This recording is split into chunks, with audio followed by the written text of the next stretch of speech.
చెలి మనసే శివధనుసైనది, తొలి చూపుల వశమైనది, వలపు స్వయంవరమైనప్పుడు గెలువనిది ఏది?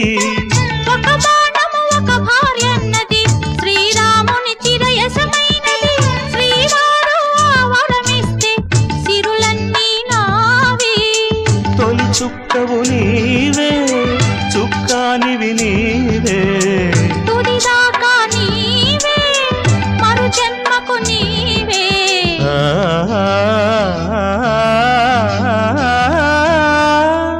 జానకి కలగనలేదు రాముని సతి కాగలనని ఏనాడు, రాముడు అనుకోలేదు జానకి పతి కాగలనని ఆనాడు.